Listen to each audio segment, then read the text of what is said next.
Kan biyya qabu biyya sanatti fuudhee heerumaa akka biyyatti biyya kamirraa bultii jiraanna gabrummaatti akkamitti jiraanna lafa kamirraa mana jiraanna gabrummaatti akkamitti jiraanna. Desen aja dulu berapa?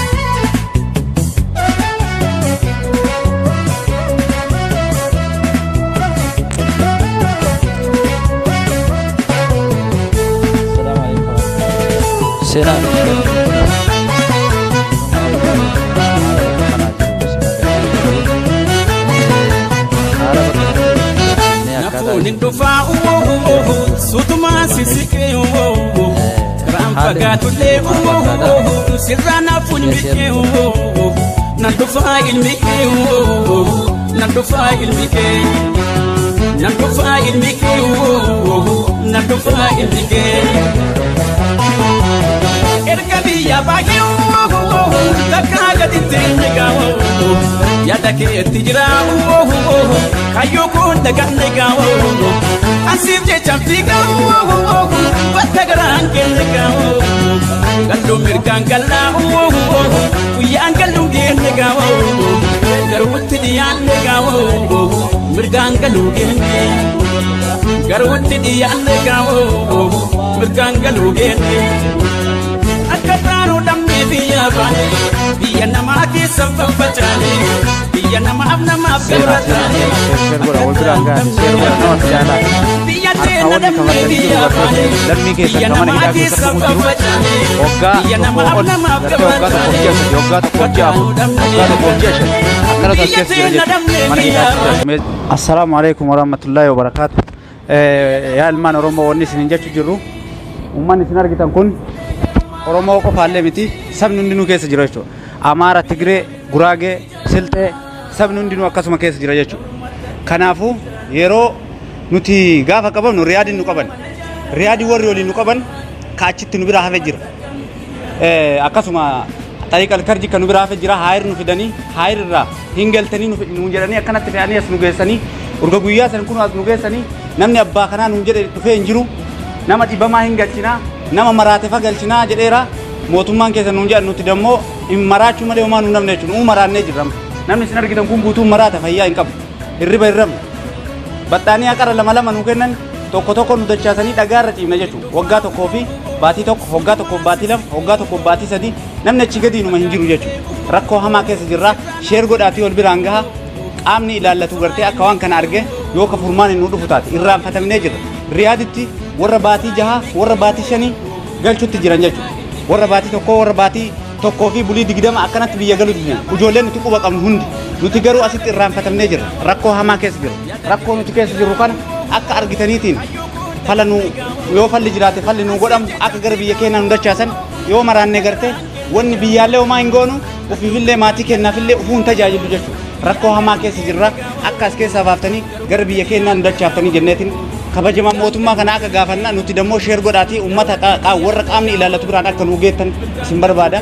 Kanaafuu sheer godhaatii waliin ga'a harki garaa isin nyaatin gartee walii boo'uun yoo gartee sheer goone waliin geenne jechuudha. Kanaafuu rakkoo hamaa keessa jirra namni maraachuu malee homaa hin hamneef. Kanaaf rakkina nu keessa jirru kana akka nu ilaaltan miidhamnee jirra akka malee miidhaan keenya kun isinitti haa dhagahamu. Miidhaan keenya kun isinitti haa dhagahamu sheer godhaatii qaama ilaallatu biraan nu ga'a akka hamaa keessa rakkoo hamaa keessa jirra. Akkasuma warri jiizaan irraa dhufe warra waggaa fi baatii shanii warra waggaa fi baatii afurii kanneen as keessa nu waliin makanii as keessa irraa jechuudha. Uummata miskiina kunnoo gizee asan keessa qabamanii hidhamaniitiin jiizaan hidhaa turan rakkoo hamaa keessa turan achirraa kaanii hanga har'aa ramadaana bar dheengaddaa mana hidhaatti baasanii ramadaana bara naallee mana hidhaatti baasanii hajjiin ammallee nutti dhufuu deemti jechuudha. Mana kana keessatti yaa ummati as keessa nu galcha yoo gara biyya keenyaa gallee garte maatii keenyallee tajaajila amma ummata yookaan haadha abbaa ofii tajaajilu garte as keessa hidhanii rakkoo hamaa keessa jira jechuudha. Rakkoo hamaa keessa jira gaafa maraate yoo garte mudiira asii nyaata lagannee yookaan furmaan nu dhufinna jennee nyaata laganneetiin mudiira nu waamaa jennee mudiirri nu dhufu mudiirri yogguu dhufe mootummaan nama maraate qofa gajiteen baasiin nu jedha maraanneerra nu yoo maraanne yookaan maatii keenyallee hin tajaajilu lubbuu keenya tajaajiluu hin dandeenyu gaafa maraanne ummanni isin argitan kun guutuun dhibamaadha sammuu. Kanaafuu akka furmaatu nu gootanii kanarraa gartee dubbadhaa warri itti aanu. Assalamu alaikum warahmatullahi wabarakatuh. Ummanni Oromoo guutuu addunyaa irra jirtan mee seenaatii sheer nuuf godhaa. Rakkoon nuti hidhamtoonni Jiddaa keessa jirru rakkoo addaati. Kan nurratti raawwatamaa jiru rakkina addaati jechuudha. Keessaawuu warri mana hidhaa Shumeesii Jiddaa jirru rakkoon nurratti deemamaa jiru rakkina addaati. Yaa ilmaan Oromoo isinitti haa dhagaamu mee seenaatii sheer waliif godhaame. Rakkoon nuti keessa jirru rakkoo cimaadha. Rakkina keessa jirru kana isinitti himannaa, isinitti iyyannaa. Isinis nu lallabaa hanga dandeettaniin sagalee nuu ta'a, nu bira dhaabbadhaa isiniin jenna. Yoo irraa ka dubbannu taate rakkoon nuti warri Shumeesii Jiddaa keessa jirru rakkoo hidhamtoota birootiin adda kan ta'edha. Sirritti dhugaa rabbii dubbachuudhaaf rakkoo adda ta'e. Rakkoon nuti keessa jirru maali jettanii yoo kanurraa barbaaddan taate nuti warri isin argitan kun ummanni amma akkatti tataa'u kan isin agartan kun yoo xiqqaate namni waggaa tokkoo fi baatii 5 gad hidhame nu keessa hin jiru jechuudha. Dhugaa yoo dubbanne waggaa tokkoof baatii 5 gad kan hidhame nu keessa hin jiru. Isaan nan sunu nama gartee majjaana hidhamee jira, baadiyyaa irra hidhamee baadiyyaadhaa ka'ee xariiqal karjii dhaqee xariiqal karjii ka'ee haayir dhaqee haayir irraa ka'ee ammoo ni galtan jedhanii warra asitti fe'an. Ni galtan jedhanii akka asin nu fe'an irraa'uu baatiin 8 baatii 8ffaa keessa jirraa jechuudha. Akka baatii 8tiiti namni tokkollee kan inni as keessaa bahee nu biraa deemee biyya ofii gahee jedhe tokkollee hin agarre jechuudha. Rakkina kana ammootu maal akka ta'e nuufis ifa nuuf hin taane jechuudha. Waa'ee isaa beekuu hin dandeenye. Kanaaf mee nu bira dhaabbadhaa sagalee nuu ta'a sirriitti sheer godhaame sheer godhaa seenaa mee. Kanaafuu yoo walitti himnu taate Riyaadirraa jechuudha. Riyaadirraa fakkeenya isinii kaasuu dandeenya. Namni baatii 3, baatii 4, baatii 5 hidhamee galutti jira. Hidhamanii galuu jira. Nuti ammoo baatii tokko waggaa tokkoo fi baatii 5 walakkaa dachaa harka 3 isaanii keessa jirraa jechuudha. Mee nuti lammii Itiyoophiyaatii miti moo ummata saniin garaagarummaan nuti qabnu maalidha? Maaltu nurratti deemamaatiin hin jira? Kanaaf rakkina agarteetiin Riyaad jiruu fi kan as jiru wal maddii qabne yoo ilaalle dachaa harka 3 nuti rakkoo keessa jirra jechuudha. Dhugaa yoo dubbanne ilmi namaa uffatan qabu, gartee nyaanni gahaan hin jiru, yaalli gahaan hin jiru, yoo namni nurra dhukkubsate namni yaala nurraa baasu hin jiru. Lubbuun teenna gaaga'ama keessa jirte jechuudha. Kana achitti nuti lubbuma kennaafu sodaarra jirraa jechuudha. Laalaa ummata kana ni agartan laalaa. Mee laalaa isinitti haa dhagamu yaa ilmaan Oromoo nuuf iyyaa nuuf birmadhaa. Namni argitaniitiin hin jettan akka sheer gootanii namoota agartee sagalee nuuf ta'uu danda'an biraan nuuf gahaa isiniin jenna. Nuuf birmadhaa yaa ilmaan Oromoo wal malee homaa hin qabnu nuuf birmadhaa. Nuuf birmadhaa nutti hin callisinaa miidhamnee jirra dararaa guddaa keessa jirra. Nuti agartee keessaawuu warri Jiddaa kuni waan isaa nuun galle maaliif akka wanni akkanaa nurratti adeemame hin beeynu. Kanaaf waan birii wanni nu beeynu hin jiru jechuudha. Nuti hidhamnee taa'uu qofa kan nu beeynu. Maaliif ta'ee ka jedhu ammoo nuufis gaafiidha isiniifis gaafiidha. Gaafii tana ammootu nuuf iyyadhaa nuuf birmadhaa nu bira dhaabbadhaati fala isii nu barbaada. Nuti hidhamnee jirra fala wayiitu barbaadachuu hin dandeenyu. Maaliif waa tokko himachuu hin dandeenyu. Askarri yoo nuti namni nurraa dhukkubee hulaa dhoofnu yaa kalb yaa haywaan yaa himaar nuun jaan uskut jedhanii agartee yoo namni waa tokko dalage yoo namni agartee jecha takka dubbate yoo nyaanni nurraa hirdhate nyaata nurraa hirdhateef jedhanii gannu baasanii dullaadhaan nutumuu jiran jechuudha. Namoonni isin agartan kun hundi isaa sheer godhaa mee sheer godhaa seenaati sheer godhaa sheer waliif godhaa sheer godhaa yaa ilmaan Oromoo isinitti haa dhagaamu. Nuti lammii keessan dhiiga keessan sheer nuuf godhaa seenaati seenaa. Akkasii rakkoon jirtu ummanni ammoo asumarratti namni martuu quuqama garaa isaa keessa jiru. Dabreetiin agartee isinitti himachuudhaaf dhaabbatanii jiran jechuudha. Gubatanii jiran. Maaliif humna biraan qabanii isinitti iyyachuu qofa humni isaan qaban. Namuu isinitti yaada ofii haa himatu yaadni nuti qabnu kanumaa nu gargaara nu bira dhaabbadha isiniin jedha. Keessaawuu garaagarummaa ummanni Jidda hidhamee fi Riyaadii hidhamee qabu yaa ilmaan Oromoo mee maal akka ta'e sirriitti akka nu hubatan nuuf godhaa isiniin jenna gamanumaan dhaamsa kooti. Anamma waan isinitti dhaamachuu barbaadu yaa saba koo Oromoo nuti hadhaan haga hidhaa seennee amata tokkoo fi ji'a 5 geennee jirra. Nuti hundi keenya telefoona kana yoo argani sa'aata akkatti nu harkatti dhiisani nuti maatii keenya yaanni ummaa keenya yaanni dargaggeessa hadha ijoolleen as keessa hidhaa jirani ka akka yoo raatiba fudhate ji'a tokkotti haadha isaa abbaa isaa gargaaru jira nuti hadha gisee umrii kanatti gisee maatii keenya gargaarree maatiin keenya nurraa fayyadamutti hadha mana hidhaati waggaa tokkoof ji'a 5 nu asii ka darradamnu dhiisaati maatiin keenya haatiif abbaan keenya biyya keenya ta'aniitiin halkanii guyyaa mimmaaniin boochee ijji si jaamaa jiraa jechuudha sanirra haa darbuuti yoo namni baay'ate nama sheeka guddaa nama as keessaa maatii meeqa qabu nama biyyaa maatii meeqa qabu kan osoo abaaratee rabbi irraa argatu jarri kun osoo rabbitti himate rabbi irraa waa argatu addas ka ta'e akkana qaxxa'u jirtu nama guddaa hidhee qaxxa'u jirtu daa'imman hidhamuu dhisi waa hidhaa takka hin geedde nuti amma as keessatti nama ijoollee qabu nama ijoollee 3 qabu nama ijoollee 4 qabu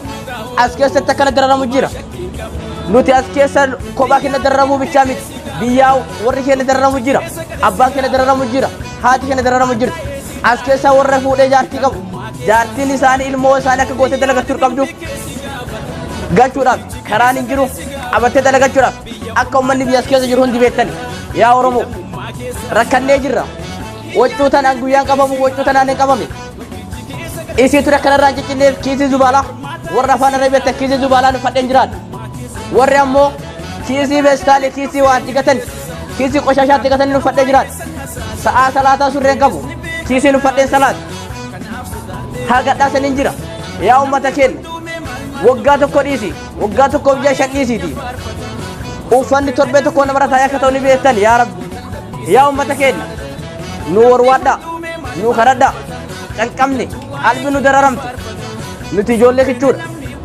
qalbii keenya dochani akkas keessaa nu baasan waan biraa waan gootanii qabdan dura rabbi nu kadhadha eegasanii booda qaama dhiyaatu nu iyyaa yaa uummata qalbii nu dararamte nama meeqa uffannisee du'a yoo nuti waa dubbanne nu tumani gabbaasanii akka horitti mataa qabanii nu harkisan rifeensa sanirra haafu gachiisanii jilbibbi nurra deemani nuti sagadhaa guyyaa takka maneedhaa kana kaseen rizqii soqachuwan suudii seenne malee as keessa namni tokkochin ilma namaa dhayeetiin waan takka balleessee akka tokko as keessa hojjennee hin beeknu yakki nuti qabnu biyya kana dhufuu duwwaadha yaa jala nuti hagadhaa wanti guyyaarraa dhiitamnuuf wanti guyyaarraa kabalamnuuf nyaata yoo hanqisan yoo nuti balbala dhooftanii nun gaafatinaa jiran nuti jiraachuudhaaf lubbuu keenya jiraachisuudhaaf waan tokko wanti goonu hin jiru akka tullu keessaa hin baane nyaata argachuu dirqama nurratti yaa Oromoo yaa saba keenya nu iyyaan cadhisinaa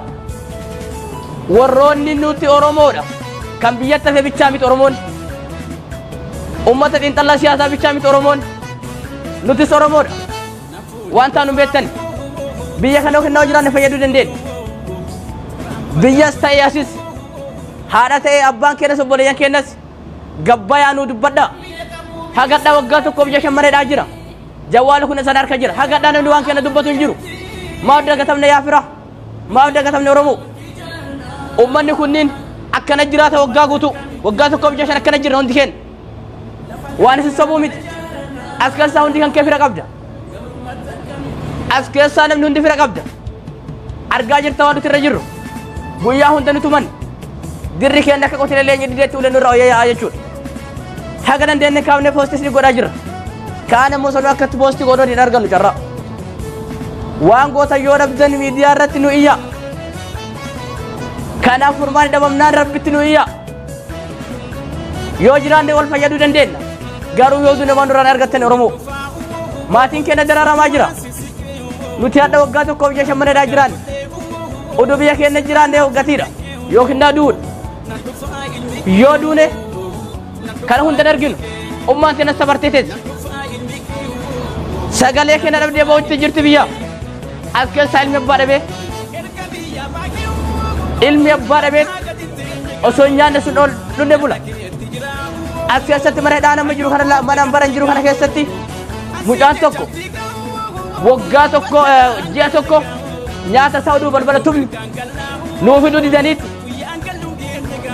hidhuu didanii nyaata keenya kumsi abbaa lama nuuf hidan san takka addee fudhachaa turre yoo nyaata keenya nuuf hidan hayawaana nuun jetti horii saree nuun jetti wanti kana hunda nu waree waan biraa miti biyya keenya galuu dhabuun oduu nuti biyya keenyatti galle haywaanas nuun hin jedhan sababa nuti biyya keenya galuu dhabneef kana hunda jenne namni biraa yaada isaa namni hedduutu jira yaada isaaniitti haa dabarfatanii hadaraa amaanaa waaqaa lafaa hundi keessan as keessatti Oromoo bichaa miti Amaarri jira Tigireen jira Dabuub jira hundi isaaniitu yaada garaa isaanii afaan isaaniitiin sitti dubbatan yaa Oromoo sheer nu godhaa waan godhuu dandeessan nu godhaa yaadattanii irratti ilaalinaa hadaraa isin hin jennaa hadaraa sitti itti haa ta'u jedha. Assalamu alaikum warahmatullahi wabarakatuh. Warroonni afaan Oromoo afaan kee kana beeytan sheer nu godha wanni jechuun barbaade yaada guddaallee miti yaaduma gabaabaadha. Rakkoon keenya ni agartan akkuma amma isinii jedhan kana hundi keessan nyaataa dhugaatii irraa haala dhukkubbii mana yaalaa nu geessuu dhabuu irraa haala jijjiirraa uffata huccuu dhabuu irraa hin jireenyu nyaachuutti jirti. Yoo ala gadi baatu hooshin alaa oowwassi fixa mana keessa yeroo ol deebitu mukayyafaaf qabbanaan dhufitu jira. Qabbanni guyyaa tokko yoo si gabe bakka teessee ol kaatee hin dandeettu. Kanaaf rakkoon keenya tokkoof lamaa miti hundi keessan hin beeytan obboleewwan as keessaa qabdan maatiin keenya dararamu jira rakkoon keenya guddaadha. Warroonni maatii as keessaa qabnu manni kiraan irraa dhumate kaarabaan duratti deeme jaartiin daa'imaa wajjin waan kafalatti dhabdeet daa'imaa waliin karaa irra teessee mimmaan boohutti jirti. Rabbiif jechi sheer nu godha bakka itti iyyamu gabu nu gaha mee biraan nu geessaa labsii kana bakka keessanitti nu dabarsa nu gargaaraa waan dandeessan nu gargaaraa birmannaa nu godha warroota jiddaan keessa jiru waggaa tokkoof baatii 5 kana guutuu huccuu takka kan irraan jijjiiramne feestaalii zubaalaa marannee salaata rabbi salaatu jirra kanaaf sheer nu godha biraan nu gaha warroonni dandeettii takka qabda yoo karaan isin ta'e haala kanaan nu oolchaa mee nu gargaara haala dandeettani yaadni kiyya guddaan kanuma gara obboleessa kiyyaa dabarsa. Bismillahirrahmanirrahim. Assalamu alaikum warahmatullahi wabarakatuh. Uummanni Oromoo kan baafii dhiharra jirtan kaabaaf kibba kan jirtan nagaa fi rahmanni rabbi isin bira haa jiraatu. Akkuma obboleewwan kiyya fireefu rakkoo ibsaa turanitti nu qofa osoo hin tahin lammiin Itoophiyaa guutumattuu Amaaras ta'e Tigirees ta'e hunda waluma keessa irra jechuudha. Saniifuu obboleewwan kiyya waan nuti amma liibii waraannu hannee waraabne amma liibii tana guyyaa 3 fi kaarabaan dura cufanii turanii hannaan amma liibii xiqqoo tana waraabnee dabarsine isin bira dhaamsaan gaanna jenneeti ka waraabne amma saniifuu obboleewwan kiyya rakkoon as keessaa waan himamee dhumuu miti hangana hin jedhamtu rakkoon teenya takkaaf lamaa miti waggaa kanas jiizaanii waraabaa turre yeroo hedduu miidiyaalee irratti deddeebinee jiizaanitti waraabaa turre miidiyaa afaan Oromoolee afaan Amaaraallee afaan Tigiree irratti dabarsaa turre nuti warra yeroo waggaa lammaffaa kana jiizaanii ka'e irra hedduun isaanii kunni kariyaadii ka'e kun kaamataaf gimmaasha jiru kun kaamataaf baatii 3 jiru kun kaamataaf baatii 2 jiru jechuudha obboleewwan kiyya as keessatti namni hundi miidhamaan akka tokko miti miidhamaan wal caala miidhamaan kun kamaatii qabu jira kun kamaatirraa miidhamu jira rakkoo ofii dadhabee duraanuu biyyaa bahe namni achi rakkatee bahee asilletti rakkataa jira jechuudha. Kanaafuu amma waan nu liibii tana waraabaa jirruuf jechuudha obboleewwan kiyya akka sheer gootanii waan danda'amuu qabu nu gootan jechuudhaaf lammaffaan nuti as keessa dhufne amataa fi baatii 5 jirra. Saniifuu jechuudha obboleewwan kiyya rakkoon as jirtu nuti warra amataa fi baatii 5 dhiisaniiti ka warra baatii 4 3 galchuu jiran jechuudha. Rakkinna maal ka jiru rakkinna nu galuu didee mee isinillee haa dhibu rakkinni nu dhibe kun obboleewwan kiyya bakka jirtanitti sheer godhaatii waliin nu ga'a. Namni kaasirraa galaa jiru torbaanitti nama 300 kaasitti asii galaa jiru jechuudha. Ariyaadii torbaanii taraa 2-3 galaa jiru. Sunis obboleewwanuma keenya ni gammannaa fi rakkoo hin qabdu. Rakkinni nutti tahe maali? Dhibamaa keenya nurraa hin baasan as keessatti. Dhibamaa namni tokkolleen dhufee nu laalu as keessatti. Dhibamee abbaan dhiyoo misira irra ciisa. Guyyaa tokkoof lamatti turtee torbaan keessatti yookaan ji'a keessatti kan dhufanii dhibamaa gaafatan. Sanuu nurraa hin baasan jechuudha. Saniifuu obboleewwan kiyya ka sagalee kana afaan keenya kana dhageessan hundinuu abbootii amantaa tahee aktivistoota tahee hundinuu keessanuu akka nuu birmattan akka nu bira dhaabbattan sagalee nuuf tahaa rabbiin illee nuu kadhadhaa silaafuu namni homaa harkaan qabu hundaayyuu rabbi harkaa qaba jechuudha. Saniifuu sabni tokko lama as keessa jiru saba hedduu as keessa jira rakkoon teenyas takkaa lama jettee waan hin dhumanneef saniifuu sheer nu godhaa wal biraan nu gahaa nu jajjabeessaa isiniin jedha.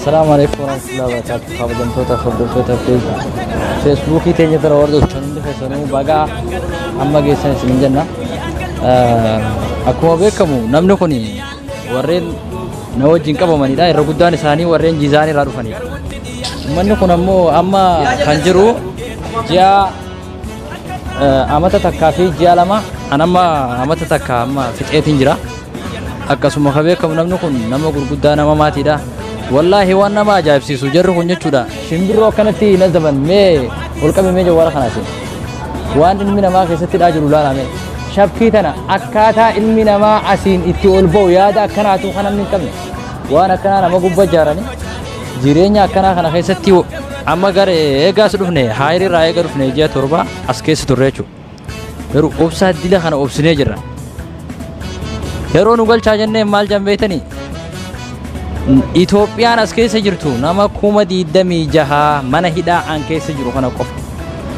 yeroo tana haala kamiin akkaan galu haala kamiin akka namni kun asii galu nama hundaafuu yaaddoodha warra as keessa jiruuf yaaddoo garuu si warra ala jiruuf hin beekne ibiddi abbuma itti qaban gubaa waan jette Oromoon amma garuu wanni nuti keessa jirru rakkoodha wallaahi haala waan nama rakkisuudha namni kun amata dheeraa kana badii tokko dhabaa kasara mootummaa kana raangee sin qabu waan dalageen qabu yoo biyya tana dhufuun kasara taate dhugaa kun rakkoodha biyya tana dhufuun mataan si rakkoodhaaf rakkoof fayyadamnu ta'e rakkoo biyya kana dhufuun garuu erga dhufnetti maaliif rakkannaa rakkoo dila kana maa rakkanna nutis nama habakka biraatii galus nama nutis nama habakka kanatti rakkataa jiru saniifuu yaada guddaan qabu ifama sheekhaa jira sheekha keenya imaama asitti nu salaachisu yeroo dheeraaf nu wajjin ture nu wajjin cinqamaa ture jira akka gara isaas ni dabarsa odu sheekh Abu asas ketika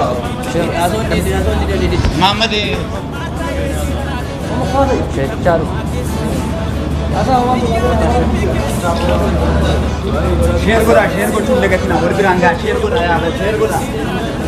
godha بسم الله الرحمن الرحيم الحمد لله رب العالمين وبه نستعين على أمور الدنيا والدين والصلاة والسلام على نبينا محمد وعلى آله وأصحابه أجمعين أما بعد السلام عليكم ورحمة الله وبركاته وبليان كيا كمان تنسقلي خنا دقيتن كافان كنا بيتن هندي كيسن كبيا كيس جرتني في كبيا على كيس جرتني اللي كامو أفان كنا بيتن هندي كيسن قدان نتي نمني تيا نربما ربي قد تلي اسن وبليان كينين كبيا كيس جرتني اللي كبيا أمبا جرتني اللي ولي نوغوتن أدى درتي دعاين وكدا سنين جنة اتياس ودوروني غاية وهي قبضن نما غرغاروتي أكا نغرغارتني سنين جنة كوان اللي أكا كينا يرو درا على جراتني دلغتا ترتن وان اسن نوغوتن شير قد ودن نغرغارا سنين جنة وان نتي كيس جرو ركو نتي كيس جرو هيني من يوجن أما همني هندن دينو متى تنركبا يا دومني كيس بركوني وان براها صوتي ترى شرجن نجاتي تقوى كيسا نمني جالا نرجالا نمان تنتي متى نسالكين دلقوا عن حاسهم بيك وان دبتون بيك وإدو تاولالتو إدو دابتو هلالتو واحد تنتي رجيتشا أنا فبلي ينكي ركو متى كينا بيتشا هنكم نولتي ركو ماتي لكم فكين أنا الرأيو فرتنا بلي ينكي أنا بيانبات أنا كيسا ماتي كبا ماتي كيا ريادي قتي براديمي هدا غاف هيداميتي وقاف جاء مجرى هقا ماتي توان إسان التجراتنين ربي في nama birootu beekuu danda'a jecha namni argani beeka kanaa jecha wanni isin gootan obboleeyyan keenya qaalii kabajamoo jaalatamoo du'aa'ii nuu godhaa irra caalaa du'aa'ii nuu godhaa wanna nu gargaaruun barbaachisuun sheerii nu gargaaraa isiniin jenna rakkoo takka takkaan kaafnee yoo hin dubbanna jenne amma findhee hin dandeenyu gaafa awwala qabamnu dariiqa karjiitti qabamnee achitti hidhaa turree baatii sadi moo meeqa achi turree achiini kaanee haa ir'annee haa iriinillee akkasumatti turree achi keessatti illee rakkuma adda addaatti nu qunnamaatu ture eegachi kaane hingaltannuun jedhanii jidda nu fidani gaafa riyaad irraa kaanu gammachuu guddaa qabna yeroo achi ol kaanu hingalla jennee mirqaannee gammannee maatii asii dhiisii maatii biyyaatti illee bilbilee galuu henna jennee itti himne eega as geenne ammoo makiinaa irraa nu duuchanii wayita ammoo basmaa nu goosisanii ka'ani basmaa goonee yoggoo jennu sa'aat lamaan boodanii deemtanii shaayii gaawa jettanii nuun jedhanii akkasin nu sobani eega sobamne orga gaafa saniitii sobni hagadhaatitti nutti jira jecha amma rakkoon nuti qabnu baay'eedha takka lama jennee yoo isinitti himannu waan nu gootanillee qabdanii isin du'aa himanuu godhaatiin namni nurraa dhukkubsatu tokko lamaa miti nama hedduu jira ka mataa dhukkubsatu jira ka ammoo qorri qabee akkanatti jiru jira dachii isinuu achi ilaaltanii argutti jirtanii orri waa argitani kunoo balaaxaa kana gubbaa bulla uffata hin qabnu kanaa jecha obboleeyyan kiyya hin jiraaniin dhumutti jirra ammallee hooyxoon dhumutti jirra kanaa jecha wanni isin nuu gootan du'aayii nuu godhaa isiniin jennaa bakka geettanitti kanuma isinit dhaamatuu fi waan biraa wanni nu isinit dabarfannu hin jiru rabbi isinaa gargaaruu gargaarsaan humna teessaniin isinillee nu biroo dhaabadhaa isiniin jennaa assalaamu alaikum warahmatullaahi wabarakaatuhu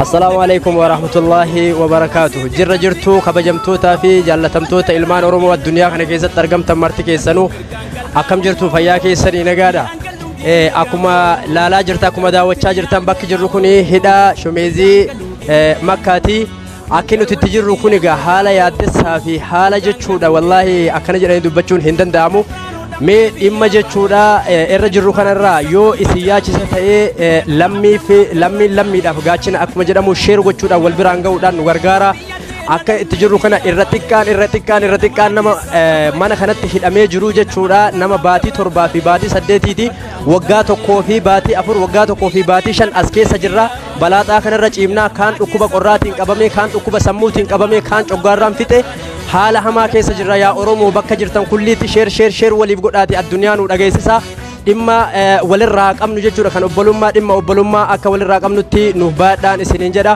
assalaamu alaykum warahmatullahi wabarakaatuh bismillah salatu wassalamu ala rasulillah sallallahu alaihi wasallam bismillah wassalatu wassalamu ala rasulillah sallallahu alaihi wasallam jirtani akkama boleeyyanteena naga jirra alhamdulillah nusmana hidhaa jiddaa jirra waa hundaa dubbatanii jiranii obboleeyyan kee haftee fi mi'aafne jettee Oromoo yoo mammaattu inshaallah ammaan tanaa rabbi fedhe inshaallah ima yaana jennee abdii